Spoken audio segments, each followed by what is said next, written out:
2023 সালের সিটি নির্বাচনে হাত পাখার প্রার্থী সৈয়দ মোহাম্মদ ফয়জুল করিমকে মেয়র ঘোষণার দাবিতে বৃহস্পতিবার সকালে বরিশালের সদর রোডে জড়ো হন ইসলামী আন্দোলন বাংলাদেশের নেতাকর্মীরা। 11টার দিকে মিছিল নিয়ে তারা জেলা দায়রা ও জজ আদালতের সামনে ফজলুল হক এভিনিউ সড়কে অবস্থান নেন। এদিন ফজলুল করিমের করা এক মামলার শুনানি হওয়ার কথা ছিল আদালতে, তবে দুপুর 12টার দিকে বাদীর আইনজীবী জানান আগামী 5ই মে শুনানির নতুন দিন ধার্য করা হয়েছে। মুফতি সৈয়দ মোহাম্মদ ফয়জুল করিমের পক্ষে এই মামলাটি আমরা ফাইল করি।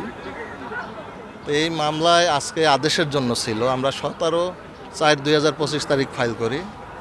আজকে আদেশের জন্য ছিল, আমরা শুনানি করছি।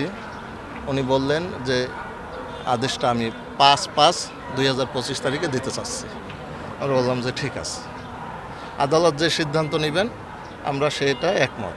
একনল হ্যান্ড ওয়াশ 100% প্যারাবেন ফ্রি, তাই নিরাপদ হাতের জন্য আস্থা রাখুন একনলে। গত 17 এপ্রিল 2023 সালের সিটি নির্বাচনে কারচুপির অভিযোগ ও ফল ঘোষণা বাতিল চেয়ে মামলা করেন ইসলামী আন্দোলন বাংলাদেশের প্রার্থী ফয়জুল করিম। চরমনাইপন্থী নেতাকর্মীরা বলছেন, নির্বাচনে কারচুপি করে নৌকার প্রার্থীকে জয়ী করা হয়েছিল, তাই ফল ঘোষণা বাতিল করে দ্বিতীয় অবস্থানে থাকা ফয়জুল করিমকে মেয়র ঘোষণা করতে হবে।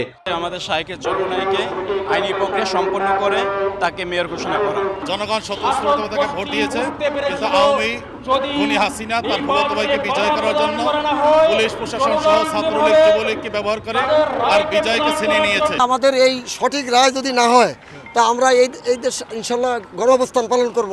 2023 সালের 12 জুন বরিশাল সিটি কর্পোরেশন নির্বাচনে নৌকার প্রার্থী খোকন সেরনিয়াবাদ 85,752 ভোট পেয়েছিলেন। দ্বিতীয় অবস্থানে থাকা হাত পাখার প্রার্থী সৈয়দ মোহাম্মদ ফয়জুল করিম পান 34,345 ভোট।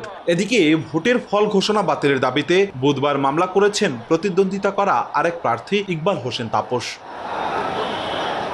অপূর্ব অপু, সময় সংবাদ, বরিশাল।